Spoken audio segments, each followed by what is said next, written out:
Alright, so we'll be changing the brake pads in this 2001 Crown Victoria.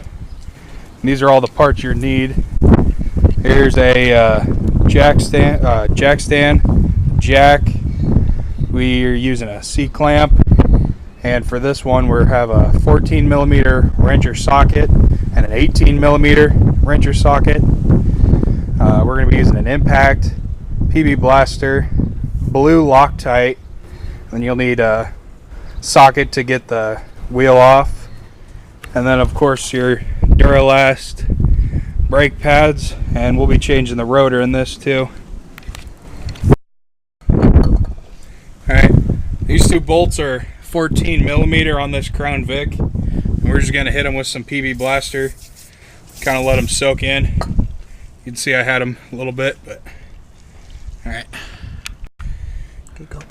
Alright, we're going to be using this impact to do this. Just makes it a lot easier, but it really helps in taking these out.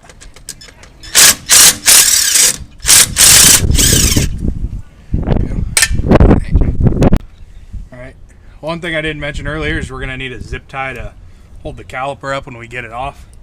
It kind of takes a little bit of work, but just find a little hole up here. Just, you don't want it to be held up by the brake lines. Just kind of where.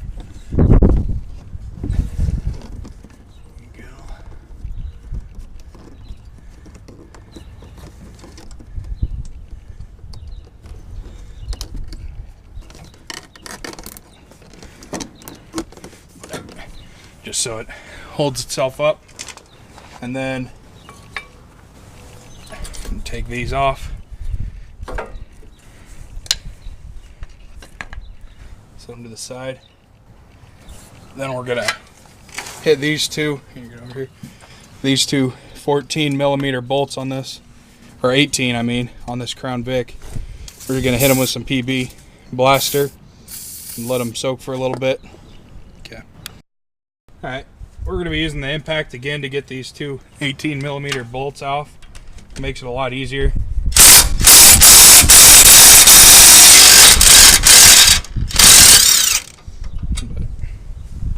set them to the side.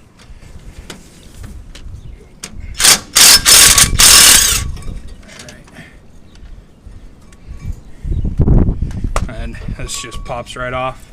That's all it's holding it on. Then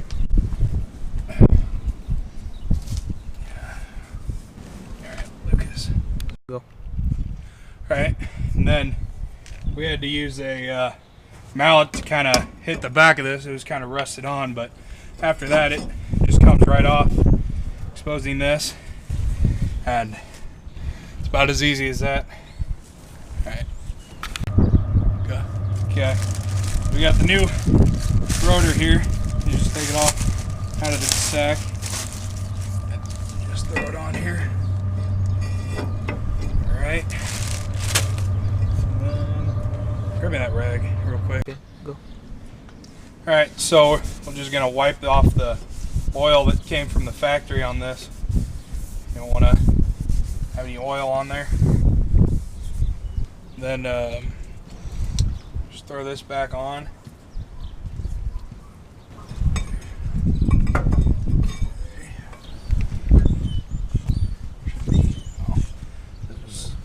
Put the blue Loctite on it.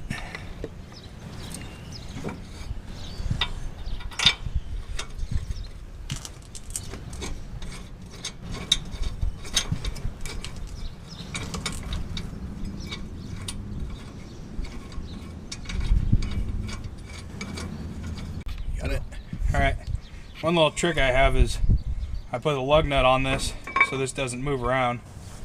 And then it makes it easier to put the new bolts in here. The other one. Just put Loctite on.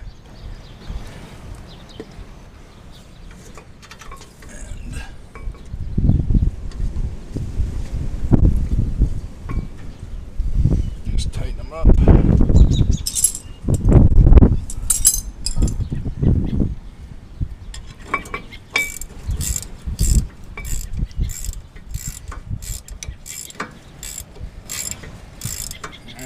stop.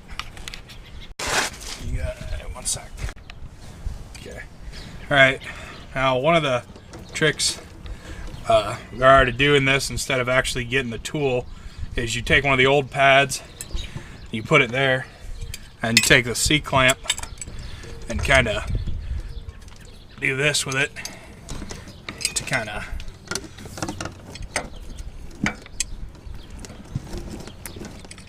alright, look at this one. Alright, you just keep turning this till it won't turn anymore. About right there. And one of the ways to make it easier while doing this is you have the cap taken off from the brake fluid. That makes it easier to push the fluid back. Now, I'm just gonna cut this and take our new pads, put them in.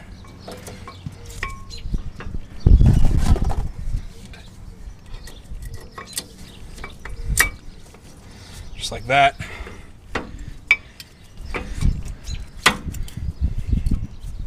And you just take the old new nuts.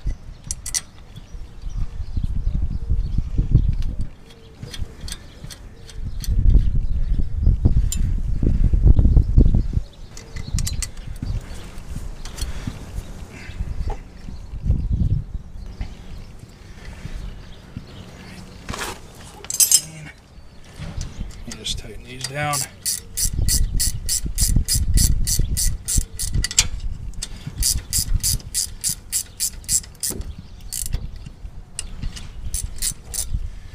Kind of just seat that first one and then tighten this one down all the way.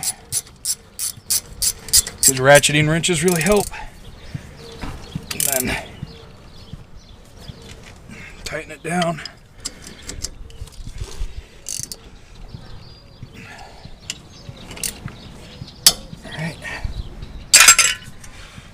That's how you do that, and then you just keep stepping on the brakes a little bit until they tighten up, and then you just put the wheel back on. Alright, stop. Yeah, go. Alright. So, you just put the lug nuts back on. These are locking lugs. And highly recommend getting an impact. It makes it a lot easier. Do this, and then you always go in like a star pattern. Do these.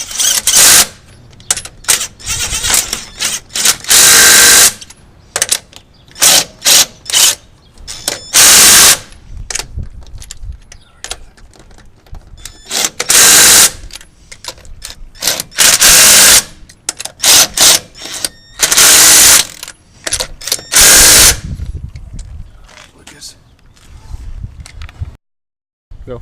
Now you just jack up the car again. You can take these jack stands out. Lower it very slowly.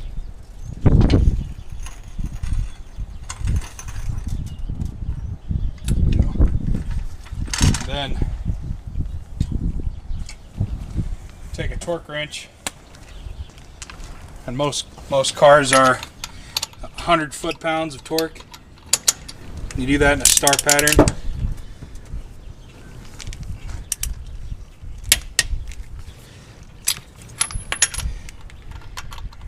Yeah, you can turn it off. Go. All right. And when you get the car back down, you tighten these in a star pattern. 100 foot-pounds of torque on most cars is what it's supposed to be. I like to double click it and then go right around the block and then do this again just to be safe.